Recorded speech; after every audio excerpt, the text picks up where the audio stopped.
This workshop is called Building Better Partnerships / Alternative Approaches to Infrastructure, something that's of great interest to all of us.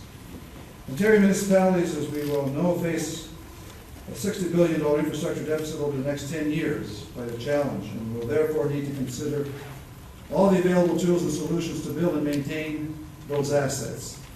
Partnering with other orders of government and the private sector can offer opportunities to meet these challenges. Our three speakers today will discuss strategies and programs designed to help get municipal projects off the ground. Our first presenter this afternoon is Mr. Rob McKay of PPP Canada. Rob joined PPP Canada in the spring of 2010 as the Director of Business Development. PPP Canada is a federal crown corporation responsible for a $1.2 billion fund that is used to stimulate the PPP market in Canada. Over the last 2.5 years, PPP Canada has reviewed over 200 business cases for P3 projects from across Canada, including First Nation, municipal, provincial, and territorial governments. In response to PPP Canada's call for proposals in 2011, over 100 applications were received, of which 80% were from our sector, the municipal sector. Prior to joining PPP Canada, Rob worked in the municipal sector for 23 years in the real estate, planning, and economic development fields. In 2006, he became the manager and later the director of the City of Ottawa's P3 office, which undertook 8 P3 projects, mostly in the social infrastructure sectors. Ladies and gentlemen, I present to you our first speaker, Mr. Rob McKay. Thank you very much. As an opener, how many have undertaken a P3 project out there? Was it with the private sector? Okay. And how many out there would have projects that would be around 15 to 20 million and above? Okay, so the rest would be projects, capital projects of less than that? Okay, not a lot of hands. Which way is this one? Before we get into the mandate, I thought I'd show you this slide. This is kind of the activity we're seeing across the country for the latest round of proposal calls to PP Canada. And I'm here with a colleague, James. But James spent a lot of time putting all these statistics together. James, can you stand? And there's a lot of activity that is out there in the P3 sector, but this kind of crystallizes what we're seeing in the way of applications. As you can see, the big sectors are on the bottom. And that's partly because we've been targeting those sectors with the P3 Canada Fund. It doesn't mean, however, that there aren't good, suitable P3s in other sectors, like recreation, for instance, and you're going to hear from Mark Romoff on that. Our mandate, we're a federal crown, we report to the Minister of Finance. We're about P3s. We're trying to make sure that the taxpayers get good value when an investment goes into capital infrastructure. And we do that by applying best practices. We are the center of expertise for the country on P3s, and we also advise the federal family on P3s, but the P3 Canada Fund, which I'll explain, is not available to the federal family. So the fund is $1.2 billion. We're in year 4 of a 5-year mandate. The fund remains quite flush, so if you have projects that you're interested in talking to us about, we will be around for a round 5 call for proposals, which will likely be April of next year.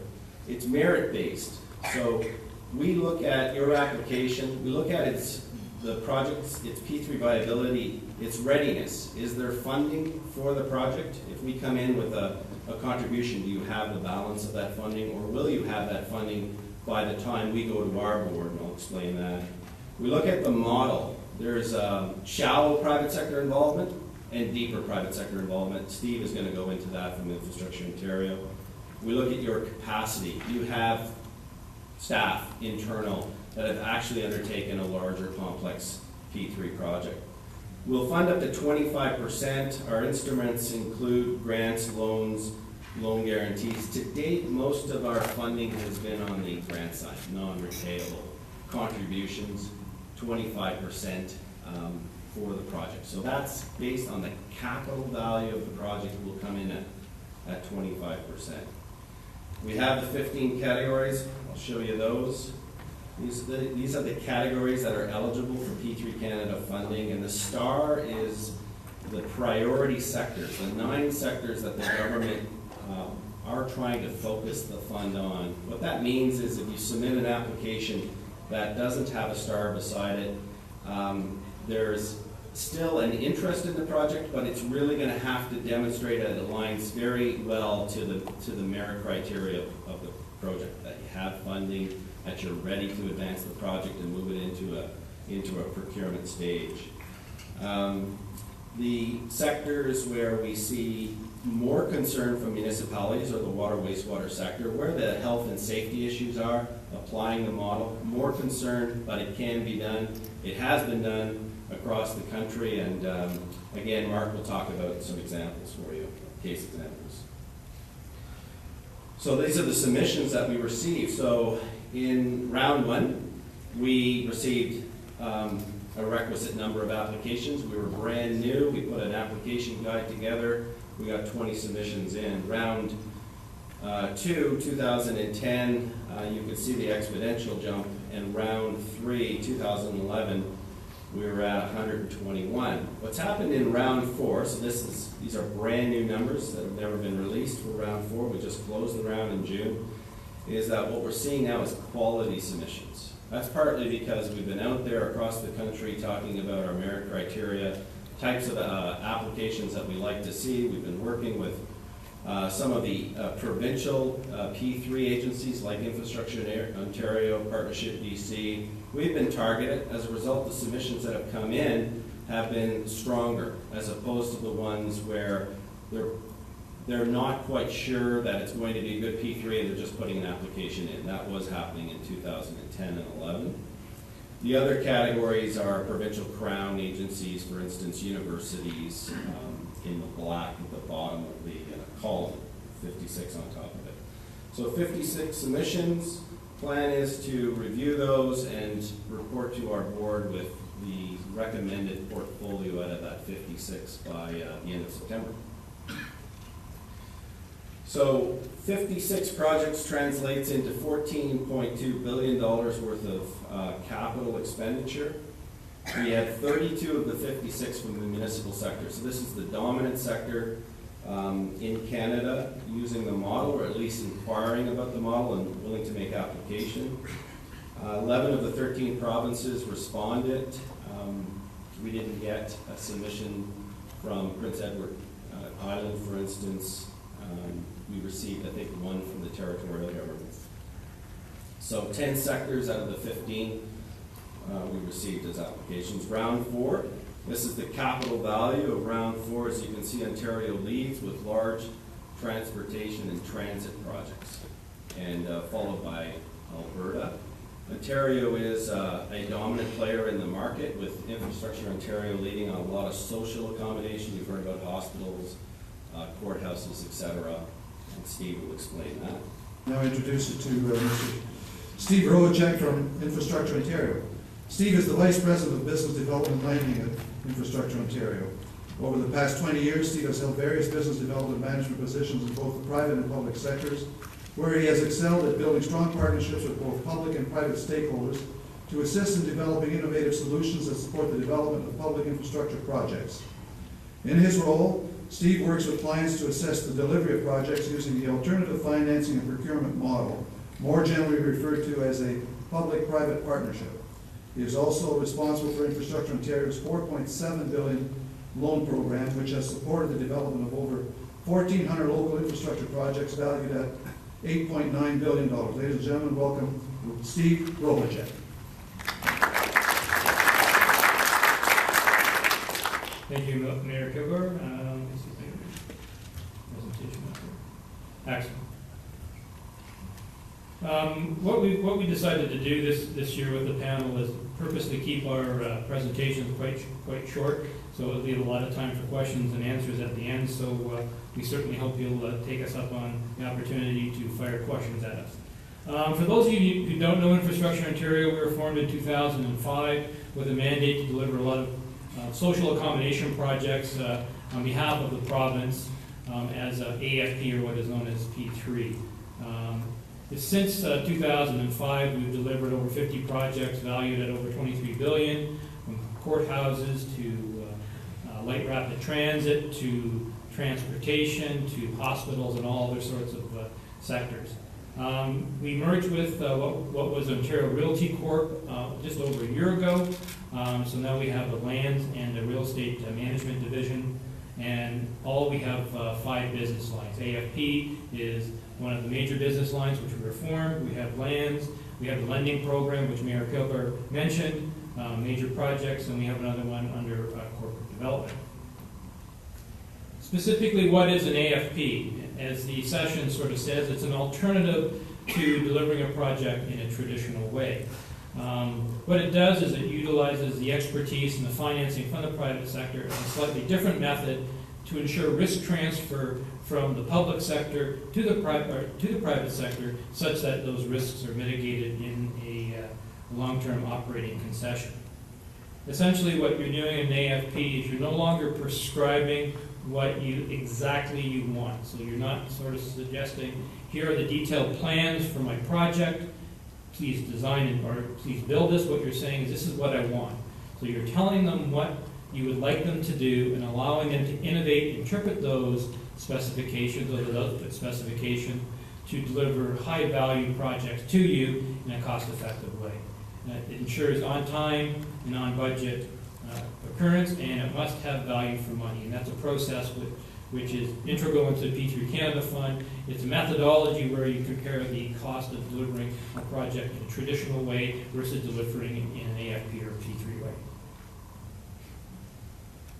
There's a number of different types of models, as Rob had indicated. There's models which really anchor the long-term risk transfer to the private sector. Those would be your DBFMs, your design, build, finance, maintain, or your design, build, finance, operate, maintain. There are other different types of models that we've used in the provincial space as well. Early on, when we did the hospital portfolios, a lot of the hospitals had already done their design. So we looked at a build finance, where we said to the private sector, you're going to take and assume all the responsibilities for the existing design, build it, finance it through to substantial completion. The opposite end of the spectrum is your design, build, finance, operate, maintain, where you're saying to them, we want you to do all of those particular aspects of the project, including the operation and maintenance. Again, these types of projects, as Rob mentioned earlier, are typically best suited for larger ones, so in the $15 to $20 million and up. It's a bit of a niche market. There are higher transaction costs associated with an AFP project that are brought to the project in order to get that risk transfer in terms of the generation of the output specifications, the project agreements, and those types of aspects of the delivery. So in order to get the value for money, you have to be looking at a larger type of project. So what do you do in a traditional way? In a traditional fashion, what you'll do is you will engage a designer to design your project. The designer will take it through to working drawings. The working drawings are independently bid to the construction association or contractors in your area. Contractor will build it. Typically, the lowest price will get the tender. From an operations point of view, the municipality may take on the operations and long-term maintenance. You may have an outside service provider come in and do a portion of that, maybe depending on the type of asset that you have. And there'll be a component of financing, typically a municipal debenture, possibly some reserves, if there's infrastructure funding available. So it's a combination of sources. But the one thing that happens through every aspect of this transaction is the municipality is assuming the risk of every single one of those areas. So in design, once you tender it, it's your design. So if there's conflicts in design that lead to change orders, the contingency within your project has to account for that, but that's your risk. From the operations and life cycle maintenance, the same. So if you have a specification that requires a certain type of HVAC system, and they give you that, you're responsible for maintaining that after the warranty is up. On the AFP, what you're doing is you're going to the same expertise in the private sector, and what you're going to say to them is, we're going to procure this, but we want you all to team up as a team. So you're going to have a designer, a contractor, an operator, and bringing some private sector financing in. and you're going to bid that out to typically 3 consortia. And you're going to say to them, we want you to bid to our output specification. But the caveat is it's your design, you're going to build it, you're going to finance it through to substantial completion on your own dime. And if you get it wrong, it's on you. So if there's change orders, or sometimes what are called requests for information in the process between the designer and the contractor, they're not coming to you, they're going within their own team members. So that mitigates the change order issue. If you're looking at them doing life cycle maintenance, you're going to let them make the decision as to what type of mechanical, electrical systems go into the asset, because they have to maintain it. So they're going to make the business decision, do I go with something which is a Cadillac and lower my operation and maintenance costs, or am I going to go something in between and look at maintaining it a little bit more frequently? But at the end of the 30 years, there's going to be a business case to say which is a better way. One of the keys to the AFP or P3 approach is the long-term financing by the private sector, what we like to call skin in the game. So you're going to have them finance a portion of that over the 30 years. And in the event that things go wrong, you have not paid for your asset 100% until after the 30 years is up. So in the early days, they may have 40 to 50% of the project in, or 50% of the money in the project. So if something goes wrong, you start deducting payments against the monthly service payment. And if the wheels fall off the bus, worst case scenario, you step into the owner or into the private sector's shoes, we assume the asset for 50 cents on the dollar.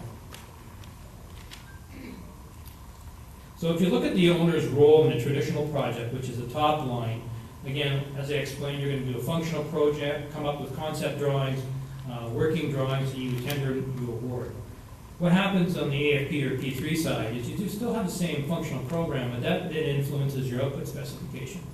So you're going to say in, for example, an administrative building, you're not going to tell them what type of HVAC system, but you're going to say you need to keep all rooms at an ambient temperature of about 20 degrees Celsius. How they get there is up to them, but that's their responsibility. If in council chambers the ambient temperature can't be at that level, and it goes above that level, you deduct points, which then turn into a monetary penalty for that month. The other idea is that you've got 3 creative solutions on your project happening in tandem during the RFP. Each consortium is designing their vision of your project through the RFP process, and then you're going to evaluate that. So you actually get 3 different types of projects, all meeting your output specifications. You don't get that competitive tension in a traditional project, and that drives efficiencies into the cost. Then you select the winning bidder, and then you go to financial close. So what is the value to the public sector? Really, I think the first one, no change orders. If there's problems between the design and the build, it's up to them. If they're late on schedule, they're financing 100% through to substantial completion. So if they're 2 weeks late, it's costing them money. Their bank, which is the private sector financing arm, is overseeing them, and they're putting an awful lot of pressure on their own team members to the benefit of the public sector to get that done on time. Because for every day they're late, it comes right out of their pocket. Again, the other one I'll bring up is, your 30-year life cycle cost for that asset. You get a working financial model that shows every year what your payments are and what they're going to be doing to that asset. You will see lumpy life cycles, so you'll see, in fact, when the large refurbishments are going to happen on that asset, because you've got the working model. That helps you in terms of setting your own fiscal planning, and you should not have to go back to them for anything within the contract. There's also provisions in the contract that if things change over time, it's a dynamic process where you can look at that. In the event that there is a big technological evolution that would drastically reduce operating costs, there's the ability both for the public sector and the private sector to initiate that, get their money paid back, and then share the savings going forward. And the other thing is, if they don't do a good job, you deduct payments on a monthly basis. So how can we help? These are complex transactions. We do this on a day-to-day basis. We recognize municipal clients don't. You may do one every 20 years or one every 10 years, depending on your size of municipality. But we have the expertise to help you. We have what I call the commercial paper, the RFQs, the RFPs. the project agreements which we can bring. We do have a mandate to help our municipal colleagues in terms of helping deliver these projects.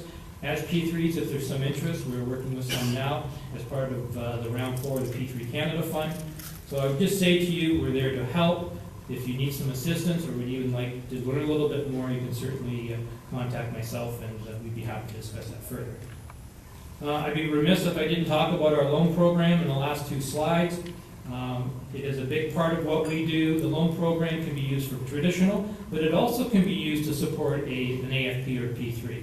Typically, at substantial completion, the municipality will come in with a portion of public money to take that financing out, because we all recognize public financing is cheaper than private, and the loan program is there to assist in that way as well. Thank you. Our presenter will be Mr. Mark Romoff, President and CEO of the Canadian Council for Public-Private Partnerships. Prior to joining Canadian Council for Public-Private Partnerships as President and CEO in 2011, Mark led an international consulting practice focused on global trade, investment, and innovation strategy. First of all, just to kick off, in case there's some confusion, a public-private partnership, a P3, is exactly the same thing as an AFP, Alternative Financing Procurement. It just happens that in Ontario they use the term AFP, so don't be confused.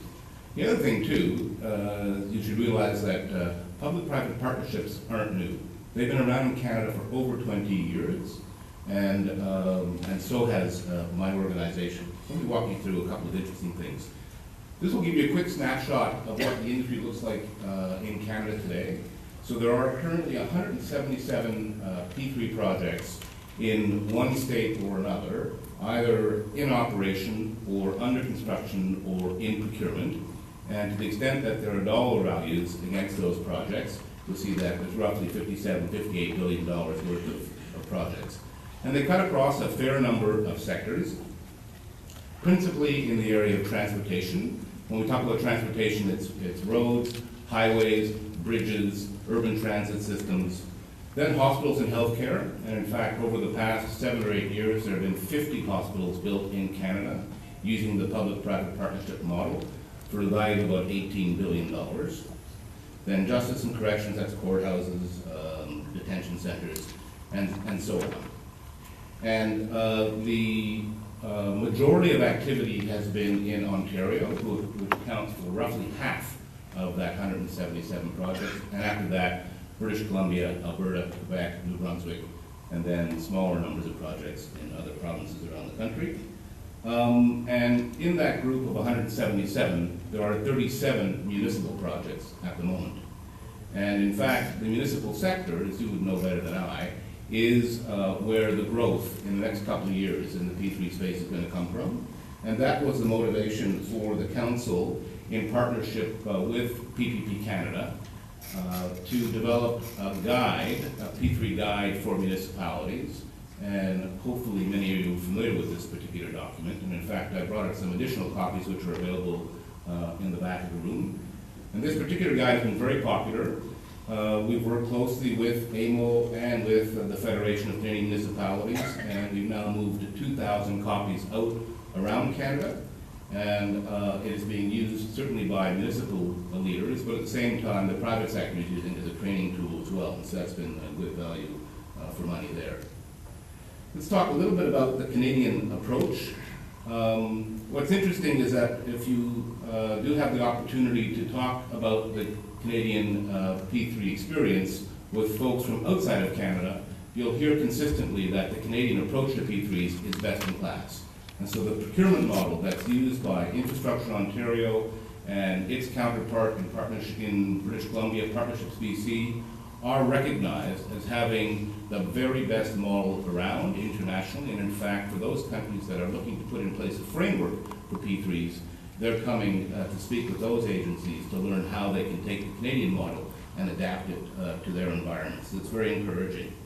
At the same time, though, what differentiates the Canadian model are some of the features that I've listed here, and they really are critically important. First and foremost, you need to have strong champions at both the political and the public sector level. We're fortunate in Canada in that the Minister of Finance, who has responsibility for PPP Canada, is probably the leading cheerleader for P3s nationally. And again, for provinces like Ontario, British Columbia, the ones I mentioned, premiers in those provinces have been very strong supporters of this approach to business. And it's equally important that at the level of municipalities, in your case, then that it's administrators, city managers, CFOs that really have to be strong proponents. That leadership's got to come from the top in order to ensure that these projects go ahead. You also need a favorable legislative environment, and you would know that better than I, that it varies from province to province with respect to the nature of P3 enabling. In Ontario, I think quite strong. As has already been mentioned, value for money is key. And unless you can demonstrate that there is better value for money in approaching an infrastructure project as a PPP, then you're best off to go ahead with conventional procurement. And frankly, we're very careful to ensure that we don't promote P3s when it's not appropriate, because that's simply the road to failure, and no one is interested in that. The other piece of it, which was referred to also earlier as the key to these projects, is the allocation of risk. And what makes it attractive is that risk is allocated to either private sector or public sector, to that party which is best able to assume that risk. So in virtually every project, design risk, construction risk would normally rest with the private sector.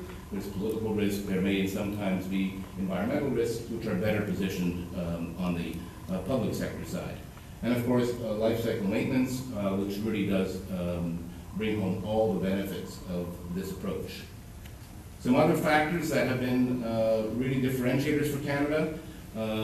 Steve mentioned that the key to the P3 approach to business is outcomes, performance-based contracts. So these are now, once negotiated, they become fixed-price contracts, and there are stiff penalties for non-performance. We also have a process which is marked by active competition, and that is the most effective way to get you the very best outcome at the very best price.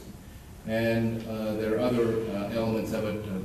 One of the unique features in Canada is that many projects have a fairness advisor attached to it. So in the case of Infrastructure Ontario, for their projects, they'll have a fairness advisor appointed to ensure that all the bidders, the short list of 3 bidders, are treated in exactly the same way. And that, again, ensures transparency and the best deal for all parties. Let me walk you quickly through a couple of projects that sort of are good examples of the application of this particular model. This one's in Moncton, obviously. It's a water treatment plant. In this particular case, Veolia Water Canada was the partner with the municipality, with Moncton. This one is a design, build, finance, maintain, and operate. So it is a sort of full public-private partnership agreement. And as you can see there, I mean, the need on these projects would be obvious. In this case, again, a fixed cost contract, a 20-year operation and maintenance contract, which again includes those penalties I referred to earlier. And the important thing here is that the city does retain ownership of the water and the facility, although in this case they've granted the rights to Veolia to process the water. The key to public-private partnerships is that governments or the public sector always retain ownership of the asset and control of the asset. And part of the challenge when, especially in the case of the United States, there is confusion, either unintentional or intentional, between public-private partnerships and privatization. In the Canadian context, it is clear we're not talking about the privatization of assets. So in this particular case, you see the outcomes that have come out of this particular project. And there's some interesting things. First of all, the design and build of this project was done in 500 days. To do the math, a little less than 2 years. And apart from the outcomes you see there around how much is being processed on an annual basis and the standards, interestingly enough, Molson located its plant in Moncton because of the consistent and high quality water. So significant economic benefit for the town as well. We're fortunate to have Larry McCabe in the audience. Larry was the quarterback of this particular project. It's a wastewater system in Goderich. This one's an interesting project because it's an operations and maintenance project. So this would be a public-private partnerships no more as an alternative service delivery arrangement. Again, Veolia Water Canada is the proponent for this project. And it's interesting because this one, first of all, has been very successful, and that has led to the contract with Veolia being renewed twice already. And so last renewed in 2010, so currently undergoing. And this particular project important because the employees that were part of the town at the time of this project were subsequently transferred over to the private sector. And most importantly, they retain the wages and benefits and the pension plan. So for those who are sometimes concerned about the implications around staff, there is a way to ensure that you can negotiate an arrangement which ensures that employees, irrespective of where they end up, have their benefits preserved. So a good case in point this one is. And what's interesting is that this kind of project, alternative service delivery, is what will become, I think, more and more a growth area in the P3 space. So for instance, you may be aware that in Ontario, the Ontario driver examination process has all been turned over to the private sector through a public-private partnership. So in fact, when your kids are going to get their examination and license and all that, it's all being done by the private sector under an agreement between the Government of Ontario and the private sector. This particular case in Hamilton is a Mohawk 4 Ice Center. Again, another DBFMO. As you can see, it's a $17 million project. The contract is in place for 10 years. And again, the outcome was good because they ended up with 4 NHL-sized ice rinks. They opened up on time and on budget. And again, this is a real hallmark of the P3 approach. And in this particular case, the winner of Ontario Mayor's Challenge for the most energy-efficient ice complex. Winnipeg, Manitoba, the Disraeli Bridges is a large project, $195 million project. Design, build, finance, maintain model. The contract in place is for 30 years. And again, you can quickly have a look at some of the descriptors here. This was a particularly good project because it allowed for all kinds of innovative thinking in how they might structure and design the process. And it was really very much around ensuring that there was engagement with the community, private sector input into the design process, of course, and they ended up with some really innovative features, particularly that last point around a new separate bike and pedestrian bridge, which was not in the initial discussion, but came out of that sort of innovative design process that is characteristic of the approach. This last one is the Ottawa Paramedic Service Headquarters, and this one is, again, a design, build, finance, maintain project, about $20 million over 30 years. This is Forum Equity Partners is the proponent in this particular case.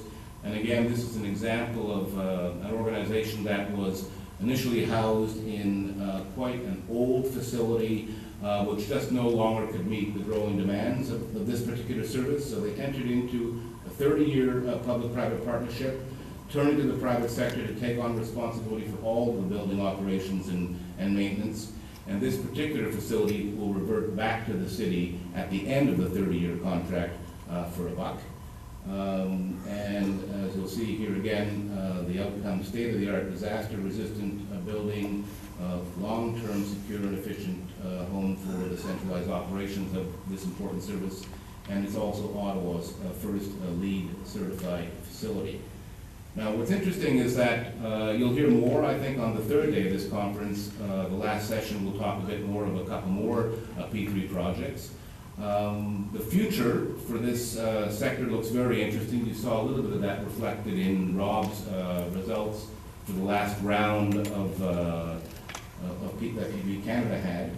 And so from our perspective, the next generation, if you like, of projects will be in the urban transit area. As you know, this is now a very big deal with a significant project, light rail transit project right here in Ottawa. Another one getting off the ground in Kitchener-Waterloo. another one under consideration in Edmonton. This is a growth sector in Canada, and of course, something will happen in Toronto. It's still a work in progress.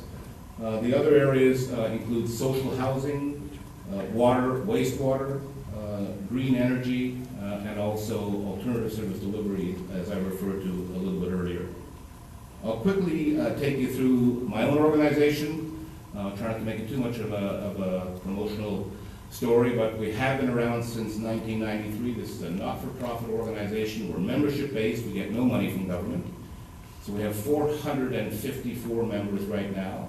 20% made up from the private sector, so this is governments at all levels across Canada, as well as all the complete cross-section of the private sector, so consulting engineering firms, construction companies, all of the infrastructure finance folks, the banks, the lawyers, can't do without lawyers, architects, and others that make up the industry, both Canadian and international, who are active in this marketplace. As I said, we're nonpartisan by having that kind of mix. Our mandate is simple, and we're in the business really of continuing to promote innovative approaches to infrastructure development and service delivery, with a particular focus on public-private partnerships where it makes sense. And what we do, we spend our time trying to get the private sector and the public sector to get on the same page and work with each other. These are two communities that don't naturally interface, so it always needs a little bit of work and massaging to make it happen. We're also very committed to ensuring that there is a better understanding and a better awareness of what public-private partnerships are around Canada. So we do a number of things, including running events and an annual conference, which is really there to help educate. We also have a fairly aggressive research program, which is really aimed at providing governments with the evidence they need to make smart policy decisions around infrastructure development, particularly timely now with the federal government moving ahead with a national infrastructure plan. And we're also constantly monitoring what's happening internationally in the UK and Australia, other places where they do it well also, to ensure that those best practices get brought into the approach that we take.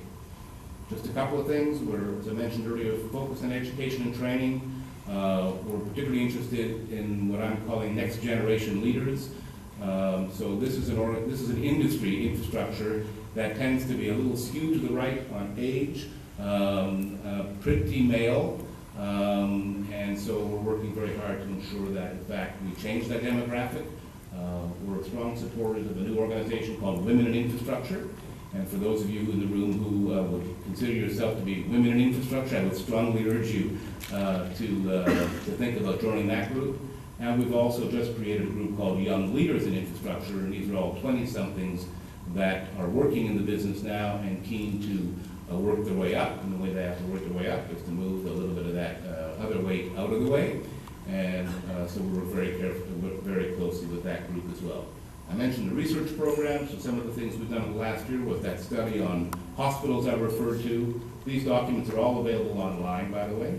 So that study of hospitals, I mentioned 50 hospitals in the last 7 or 8 years, our guide to municipalities. And then my reference to events. We do events across Canada aimed again at heightening the awareness and understanding. We run an annual conference, which is the biggest conference in the world that brings together the full cross-section of the public-private partnerships community. It's in November. We'll have 1,200 people congregate in Toronto, and we'll be focusing very much on issues of interest to folks in this room, and we'll be talking to many of you about our program in the hope that you'll be able to attend. We also run a national annual awards program to really put the spotlight on our very best projects, and those awards are then turned into case studies, which really are good reports that outline the lessons learned in taking those public-private partnerships from idea to conclusion. We also run an annual poll to test the pulse of Canadians around P3s. In our last poll, which was last November, 70% of those that we surveyed indicated that they were strong supporters of a public-private partnership approach to infrastructure development. And it was pretty high by sector as well. You can see the numbers there, all in the sort of 65, 66 to 75% range, and growing. So the support for this approach to infrastructure development is really gaining momentum. This is just a promotion for our conference, which will be held in November, the one I referred to a few minutes ago. Please think about joining us for that. Registration is open on our website. Off you go, check it out, push the button, register, you're in, and we'll see you in Toronto. Thank you very much for your time. Good afternoon, ladies and gentlemen. My name is Doug Raycraft. I'm Mayor of Southwest Middlesex and Chair of the Board of Directors of MEPCO, the Municipal Employer Pension Centre of Ontario. Joining me on the stage to my immediate right is Peter Hume, Vice Chair of the MEPCO Board and immediate past President of AMO. I want to welcome all of you to this afternoon's plenary, a fireside chat on sustaining public sector pensions. We have two very capable and knowledgeable pension experts with us today who will share their insights on some key pension developments in other jurisdictions and on some specific OMERS challenges here in Ontario. The first speaker will be Paul McCrossan, to my far right on the stage. Paul will talk about the big picture for pensions and his very recent experience with the New Brunswick Pension Reform Task Force. Paul is a retired actuary and has served as president of both national and international actuarial associations. He was elected 3 times as a federal member of parliament between 1978 and 1988. During the 78 to 98 period, he was actively involved in most of the federal tax-assisted retirement reform measures developed in Canada. Paul is joined by Barry Gross. Barry is an associate partner in the retirement practice and vice president at Aon Hewitt's Toronto office. Barry also provides actuary and strategic advice to the MEPCO board and to the AMO representatives on the sponsors and administration corporation boards. Barry is a fellow of the Society of Actuaries and of the Canadian Institute of Actuaries. He brings over 30 years of consulting experience to serving clients in all aspects of retirement planning issues and in assessing the implications of trends and changes in pension-related legislation. After first Paul and then Barry have shared their perspectives on reinventing public sector pensions, Peter and I will ask some specific questions on what we have heard, and then I'll open the floor to questions that you may have. So, to start it off, please welcome Paul McCrossan. Thanks very much. What I'm going to try to do today is to take you through a quick tour of the world, ending up in Canada. But I think it's worthwhile understanding where we are, where we were, and why pensions are going to be a big problem. So let's start with 2000. In 2000, Canada had the second lowest rate of poverty among seniors, second to the Netherlands. And you see from the slide there, our rate was 5.9% of seniors below the poverty line. That's pretty darn good. And if you look at the right-hand side of the slide, you'll see that the U.S. is the third from the end, very much higher. And you'll see a lot of countries in green in there that are acceptable levels of poverty. And you may say that 5.9% looks pretty good, but it was deteriorating.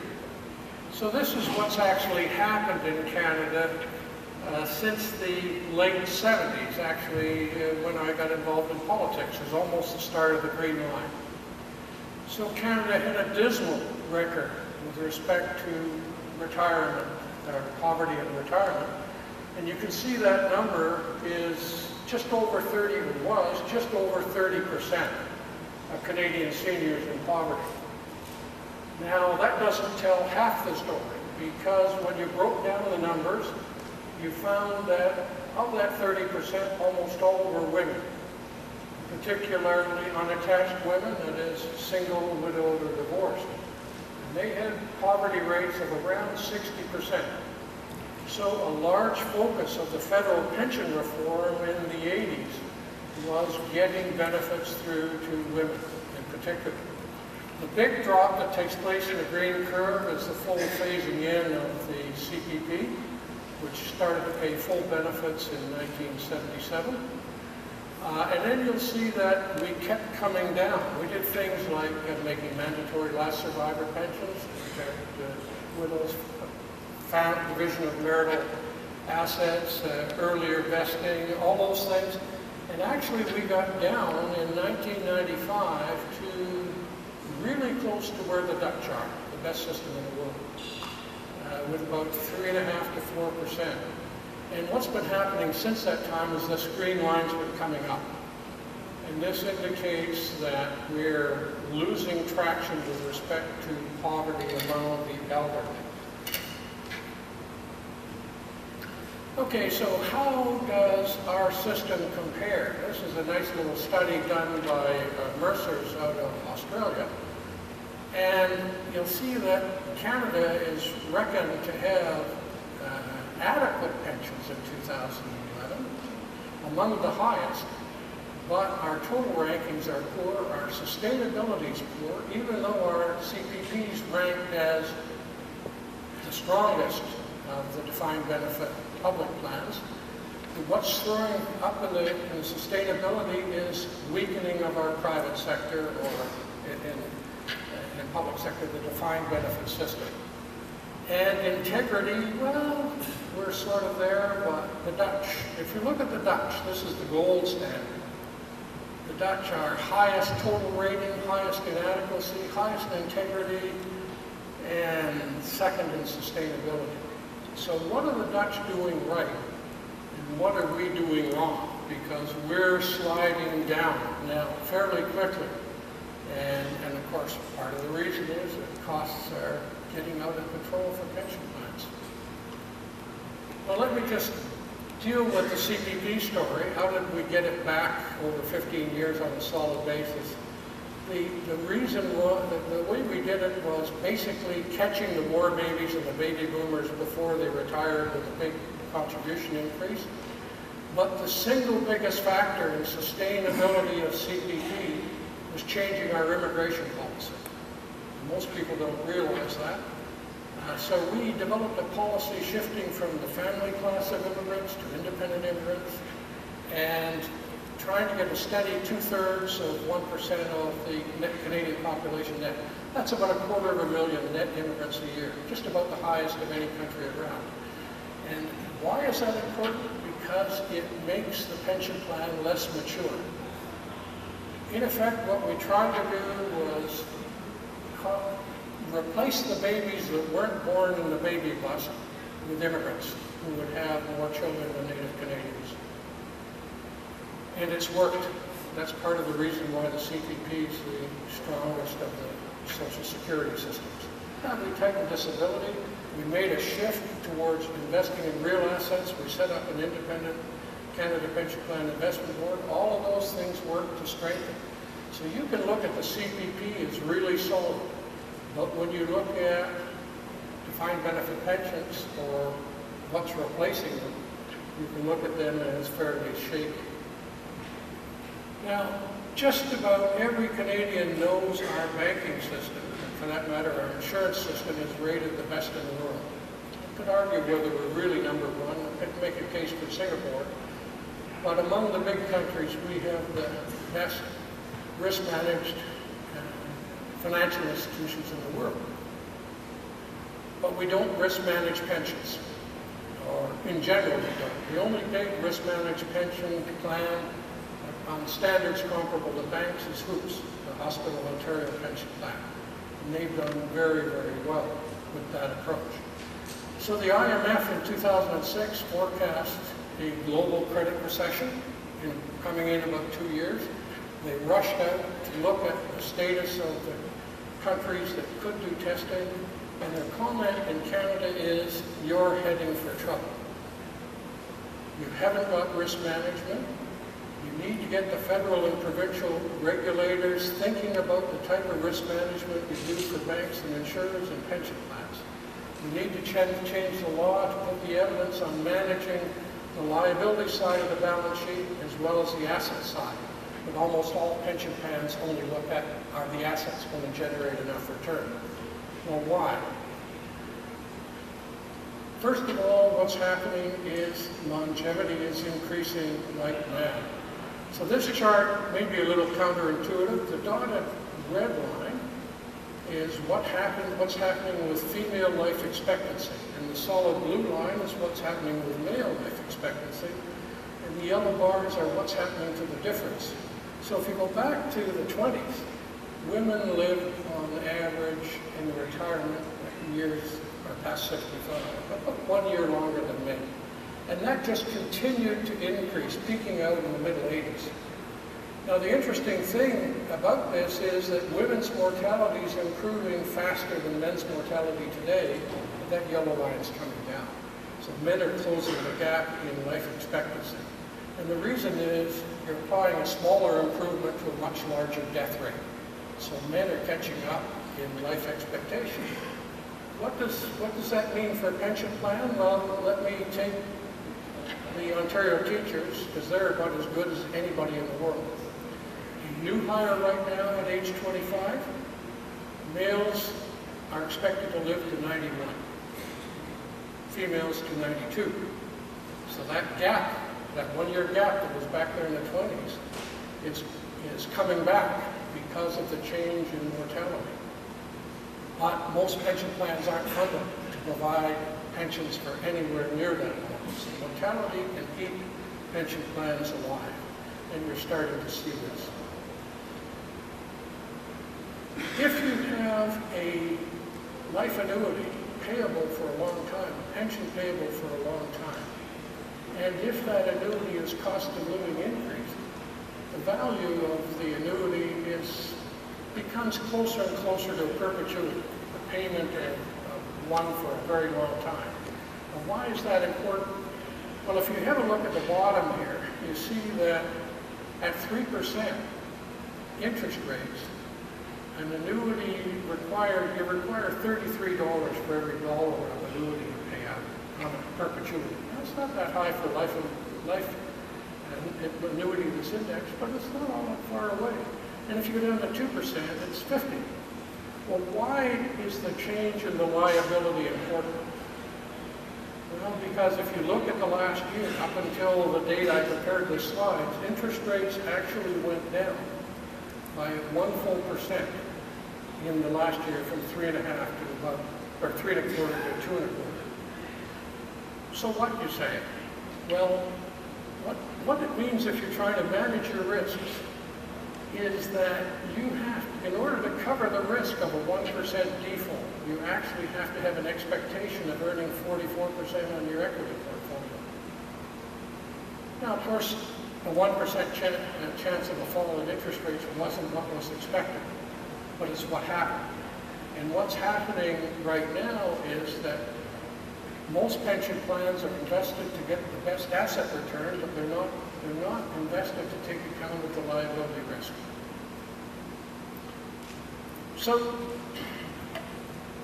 New Brunswick tried to introduce reform at the end of May 31st, to try and deal with these problems, to bring risk management principles into Canada. And we borrowed shamelessly from the Dutch, but we didn't copy the Dutch exactly, because they've run into some problems too. Although it probably sounds ridiculous, the Dutch are concerned because their biggest pension plan just got down to a 96% funded ratio, and that wasn't anticipated. So lots of people in Canada would be jumping up and down doing high fives if they had a 96% funded ratio. So what did the Dutch do? Actually, 15 years ago, the Dutch regulator introduced the same sort of regulations for pension plans as the Dutch had for banks and insurers. Because the regulator is a central bank. It regulates all three. So basically said, you can't just look at the asset side, you have to look at the interaction with the liability side, and you have to measure. So how do you make the transition? Well, what the Dutch did, interestingly enough, it was the Dutch Federation of Labor that made the proposal. We as a country, the Netherlands, can't afford the risk anymore of indexing cost of living. We can't afford the risk anymore in guaranteeing indexes to wages. So we have to get rid of final average pensions, we have to get rid of guaranteed COLA, move everything over to a cost of living or a conditional indexing basis, but have a very high probability of delivering the benefits. And they decided the probability they wanted was 97.5%. So that's what we adopted in New Brunswick. You could allow pension plans to get rid of the final average plans. You can allow them to move back to career average, conditional indexing. You can allow them to get rid of post-retirement COLA, provided you bring in conditional indexing of COLA. But you have to fund them to a level almost as strong as a bank. Well, why would they say that? Because a person's pension asset, the asset they don't see, is often the second biggest asset that they have, right after their house. So the Dutch took the view, if you're making a promise, you should intend to deliver on the promise with a very high rate. So what you had to do then is develop a new plan which is sustainable and seen to be sustainable, and it has to be subject to the same sort of testing that Canada applies to banks and insurers, except that we do banks and insurers to 99.5%, but once in 400 years, they were willing to go with 97.5%. If you're doing the transition, there should be no advantage to beating the system in or out. Anything you've earned to date is locked in. That's the base of what happens in the future. Any change is incremental, but what we decided was needed was an immediate shift in retirement age to phase in retirement from 60 to 65 over 40 years. So new benefits are earned at 65, old benefits are earned at 60, and there's a transition. So the plan has to be fair to all employees in all stages of their career. So we tried to build in automatically the changes in mortality. The minimum mortality we'll accept is what's observed in the Canada Pension Plan. It was published in 2009. That's much stronger than the standard actuaries are using in Canada. So we say, give us a reason why you expect worse mortality than the Canada Pension Plan.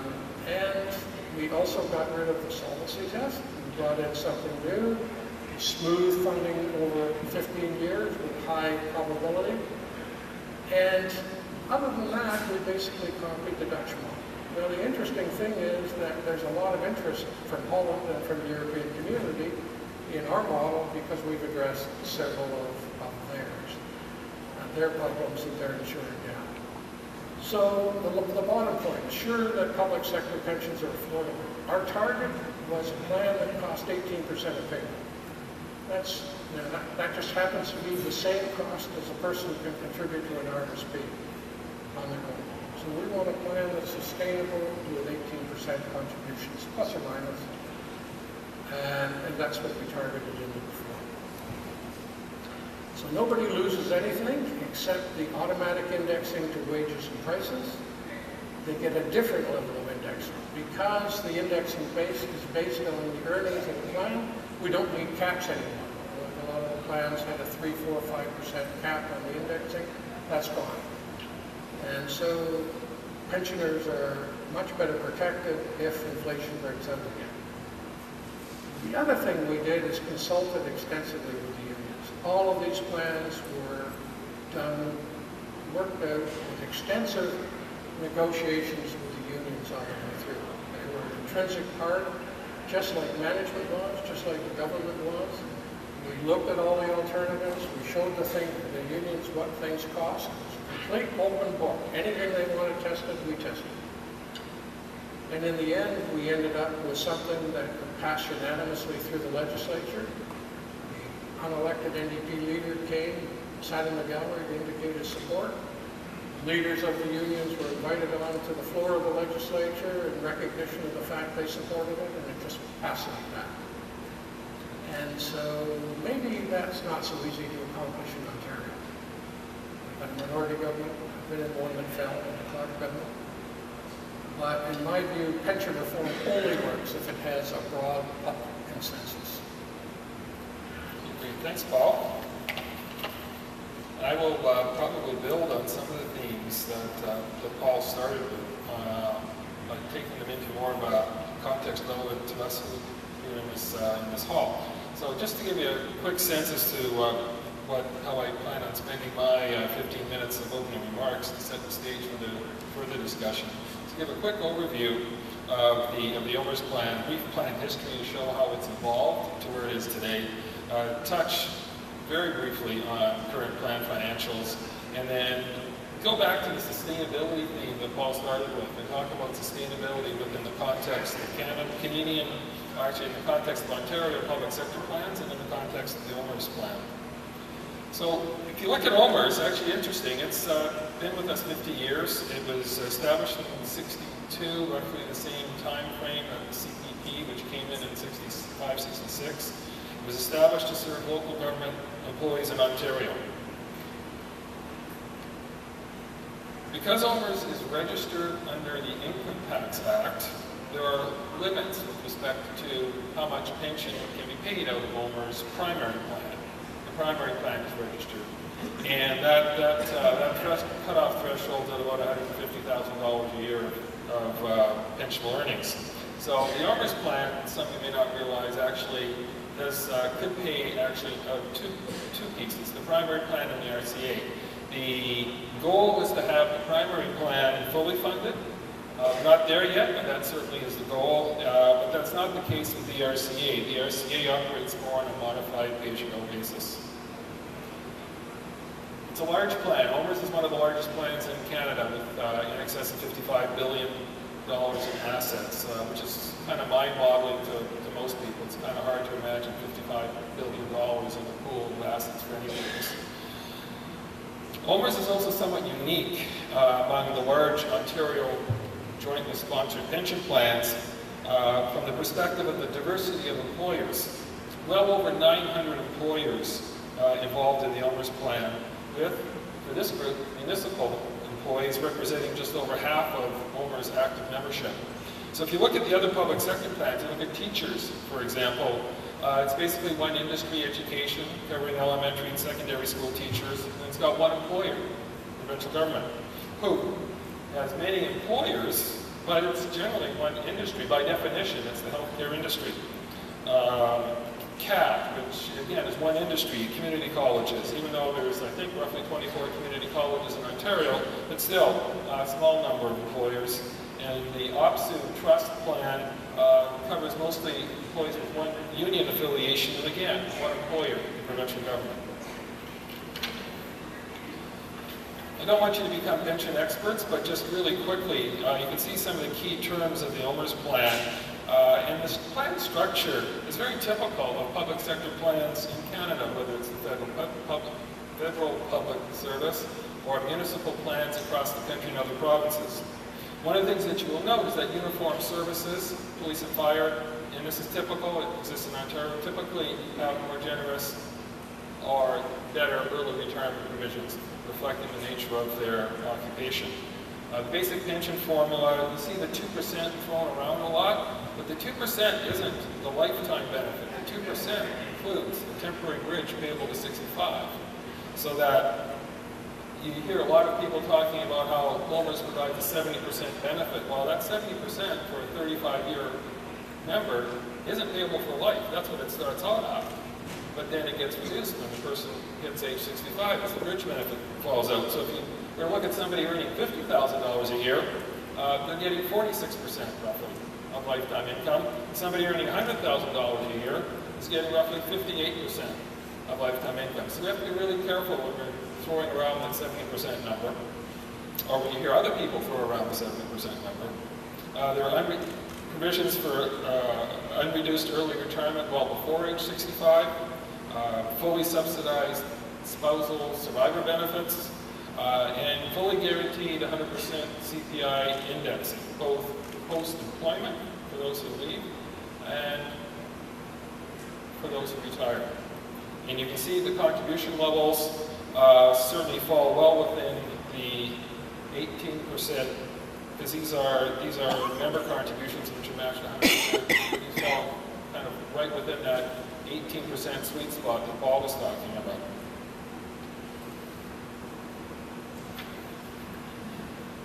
Times are very different when OMERS was created back in '62.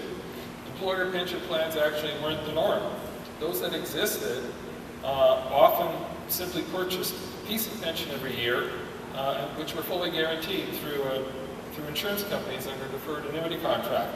There were no pension funds per se back then, very few, back in the '60s. So as we go through the '70s, the high returns that we're starting to see in the equity markets post-World War II are now convincing people they can do better if they invest the money on their own.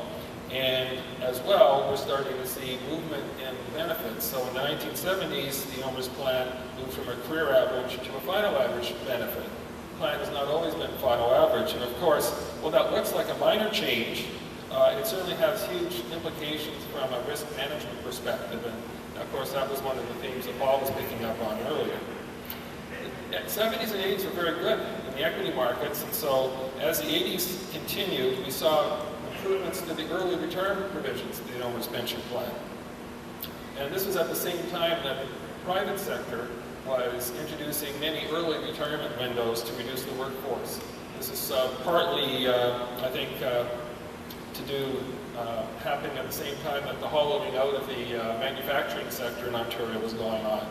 So as this good returns in the pension fund came through the 80s and 90s, in the 70s, and in the 90s, OMERS had lots of surplus. And unfortunately, in some respects, the Income Tax Act was very restrictive about pension plans holding surplus. So the pension plan had to do something about that. And what it did was it continued to improve benefits, primarily through contractual or guaranteed indexing, increasing spousal benefits, increasing both the lifetime and bridge benefits. So what we're seeing then, in hindsight through this period of time, is long-term cost of the improvements, number of improvements of the plan, but in hindsight, the true long-term cost of these improvements maybe wasn't very well understood at the time they were given. And while they certainly benefited the members very well, what we've seen is that it's made the plan much riskier financially. Those are the first 3 decades. If you look at what's been happening since, benefit improvements, albeit at a slower pace, have continued until in 2012, the Sponsors Corporation of OMERS adopted their Statement of Plan Design Objectives and Strategy, which started to recognize the fact that the contribution rates were increasing to a very high level that was questionable tolerance for many of the participants. And as of 2013, we're seeing the first clawing back of some benefits under the pension plan, under the OMERS plan. Pension clawbacks are relatively minor at this point, and they only affect members who terminate from the plan who aren't eligible to retire. So the bottom line here is, since inception, OMERS has provided significant retirement financial security for a large number of Ontarians, but plan benefits have been enhanced significantly on a permanent basis over the years, which in fact does make the plan riskier to manage financially. Surpluses that occurred were spent, and contribution levels have increased to the point where they are testing the sustainability of the plan. If we look at the financials, for those of you who aren't that familiar with pensions, provincial pension standards require that a pension plan prepare and file an actuarial evaluation at least once every 3 years. The purpose of the evaluation is to identify how well-funded the plan is and to set contribution levels going forward. So the next filed valuation will have an effective date as of December 31st, 2011. It's been completed and will be filed very shortly. The liabilities are, and that's the benefits that are payable in the future, are valued, and you can look at it 2 different ways, using either the real rate of return of 4.25%, which is after taking into account inflation, or 6.5% nominally. These rates of return are very important because, as Paul was pointing out earlier, should these rates of return not be sustainable, then the liabilities increase and significant investment performance would have to result in order to offset those increases in liabilities. The reported asset shortfall, which has been reported by OMERS is 7.3 billion at the end of 2011, but that was after asset smoothing. If you ignore the smoothing out of some of the impacts of the good returns and the bad returns over the last few years, the actual non-smooth deficit is closer to 10 billion at 9.6, which means we've got 2.3 billion of the deficit actually isn't main funded at this point, under the hopes that that will either disappear with better performance in the future or other activities experienced in the plan will take it away. So what we're also getting from the actuary of the plan is that unless we can get a return at least greater than 6.5%, this plan will be in a deficit for at least the next 10 years. So we need significant investment performance or other positive plan experience. So if the discount rate has to go down, if mortality continues to improve, as Paul has mentioned, then that will continue to challenge this plan being able to get out of its current deficit position. Contribution rates are scheduled to increase again in 2013 by almost 1%, and projections are showing that they likely would increase again. Without further changes, they would likely increase again in the next valuation as well. Paul's touched on this. There are a lot of issues out there affecting pension plans. Longer life expectancy is one. It's a bit of a sleeper. We've known about it, but we really haven't been paying attention to it. And it, in combination with shorter working careers, is having a huge impact on pension plans. People are now starting to work for fewer years than they can be expected to receive a pension plan. And that has, as I said, huge implications. On the economic side, Paul didn't touch on that as much, but interest rates have been in a decline for well over 30 years. Investments are not doing as well. Actually, investments averaged in the last 10 years only half of what they averaged in the previous 10 years. And we never expect markets to be smooth, and so stock markets have always been volatile, but certainly the degree of volatility has been there, and it seems to have increased. Public sector plans, they're undergoing a lot of other challenges. This is actually a slide from a presentation I did previously at the AMO conference. But you can see that pension plans are being squeezed at this point. They're being squeezed, public sector plans are being squeezed because changes in the private sector that are working against defined benefit plans are causing people to focus on public sector defined benefit plans in ways that aren't always positive or constructive. Also, the tolerance, I think, for further increasing contribution levels just isn't there. Whether you look at public debt, whether you look at the healthcare funding crisis that we tend to try to ignore in this country, and if you look at the taxpayer resistance to diversion of funds from the delivery of core services, clearly it's a very challenging situation that municipalities are dealing with today. Moving on to sustainability, it's nice to actually have maybe a definition that we can agree on, and here's one that seems to work well, and that is, a sustainable pension plan is one that can consistently deliver an appropriate range of benefits. So the benefits have to have some flexibility with an acceptable range of costs. So the people funding or paying for the benefits have got to have some flexibility as well. Through both favorable and adverse circumstances. The 70s and 80s were awesome times for pension plans. Since then, it hasn't been as good.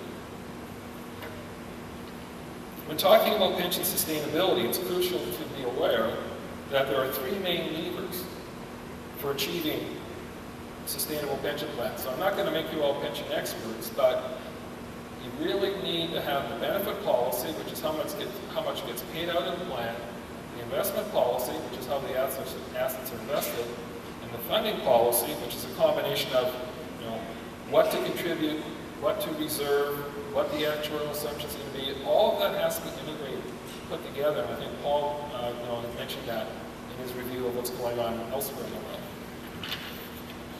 So if you look at a number of studies, not just the Netherlands, the UK did a great study not that long ago, and it's called the Hutton Report for those who want to look at it. But there have been a number of studies that have been done around the world that indicate that if you want to make pension systems sustainable, there are structural things that you can do. So you need scale. It's helpful to have some independence in the planned government system.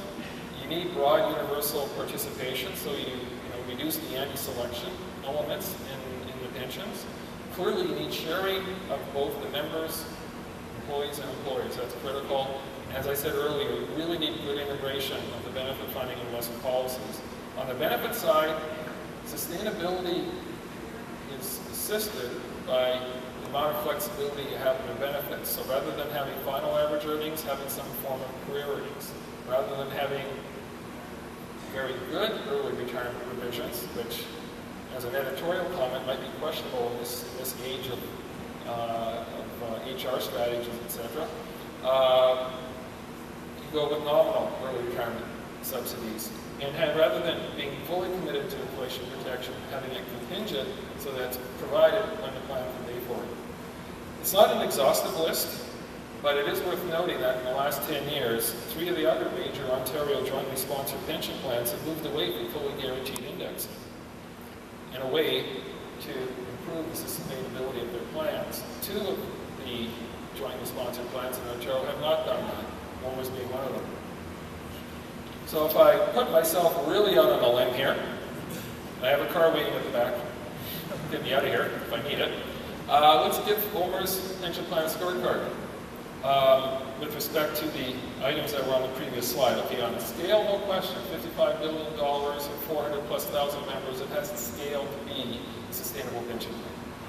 With respect to plan governance, there are no truly independent members on the Sponsors Corporation. They're all appointed by interested parties and seem to do a good job maintaining their vested interests. Universal participation, yeah, no question. You can't opt out of the pension plan. As a municipality, if you're in the OMERS, you cannot opt out of the pension plan. Shared financing, yes, for sure. We've got 50-50 sharing, which not all plans in Ontario do. Hoop actually has a higher component on the employer side. Integration and investment funding, benefit funding and investment policies, ranked it as a yes/no. The SPEDOC, Statement of Plan Objectives and Design Strategies, starts to integrate the benefits and the funding, while the investments do anticipate the nature of the liabilities. I have yet to see any OMERS public documents that indicate that short-term fluctuation in the contribution rates is a serious concern. So that's from a structural basis. From a benefits perspective, if you look at, as one who does plan design as a living, there's no flex in the OMERS pension plan. Everything's pushed to the nth degree. So there was nothing on the earnings side where there's any flex. The early retirement subsidies have no flex, and the indexing has no flex. So from a perspective of sustainability, using global standards, that's the way I would rank it. Now let's be clear, as we move on to the next phase, OMERS has been a great plan. It's done well in meeting its objectives of delivering pensions to its members. But in these economic times, maybe it's the new normal, the best we can say is that the future is uncertain. Paul, if I could, I'll start with you. The numbers that we saw in Barry's analysis suggested that the actuarial deficit or unfunded liability that we saw at the end of 2011 is likely to be repeated, probably at about the same level, maybe even greater in 2012, and Barry suggested could go on for as long as 10 years. Given the seriousness that those statistics represent, do you believe that the model that has been developed in New Brunswick to deal with their public pension crisis could be applied to OMERS here in Ontario? The short answer is sure. Maybe I should explain a little more what we did in New Brunswick. We left all of the existing pension legislation out there. Anybody can choose the old rules if they want to choose the old rules. But if they want to elect into a new risk management system, they can voluntarily elect. And if they voluntarily elect to do so, they get relief on funding, but they have to commit to disciplined funding to get rid of the deficits. So what does this require? What it requires, first of all, is consensus. You as management representing municipalities can't come along and impose it on people because it's too dangerous even with a strong majority government, let alone the minority government right now. So if you go back to the pension reform in the 80s, that was all done with unanimous all-party support, with everybody involved in pensions was involved in writing that stuff. So I was lucky enough to be able to announce the National Pension Conference for David Crombie. A month later, we were defeated. Monique Bejan took it over. She continued to, Doug Frith continued to keep us involved, the Conservatives. Before they could implement anything, they were defeated. Mulroney was back with 205 seats out of 300.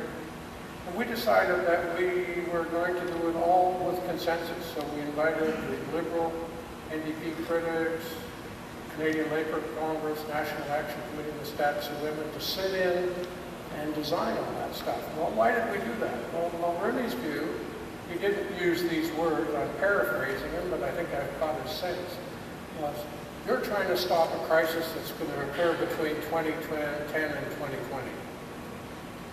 I'm trying to get reelected in 1989. So do whatever you want to do to fix it up, as long as it doesn't cost me a vote. Well, that's not a bad way to think about pension reform in Ontario with a minority government. It has to be done, it has to be down the middle. There has to be consensus between Labour and the political parties. In my view, you can take pensions off the political agenda if there's a will among the politicians to do it. And if you can't get Labour and the political parties to buy into it, then basically you're spitting into the wind. It's going to be too dangerous for anybody to do. So the first thing is find out where you are. Now, New Brunswick, CUPE, known as just about the most militant union around, came around and started promoting it. We have about 15 or 16, I say we, from Ontario, but I'm thinking of New Brunswick, 15 or 16 municipal plans. I think 12 so far have applied to come under this share risk model with the support of their unions. Now, they don't want to merge into an OMERS or anything. They want to get control of their deficits, be able to feel they can deliver on their promises, and the Labour and the elected municipal politicians are all thinking the same way. So each of them has said, what does it mean for us? So given the templates there, and there's the option to go voluntarily, essentially I expect we'll have 100% take-up of all the municipalities. It may be that after those plans are available, they might want to do something, we jokingly call it MDMers, New Brunswick Municipal Employees Retirement System. But at this stage, nobody's thinking of those terms. It's just, they've all got funding problems that are just killing them with the taxpayer. They can't afford what they want to deliver. And the unions have spent the time understanding what the threats are, and they're supporting it. It can be done.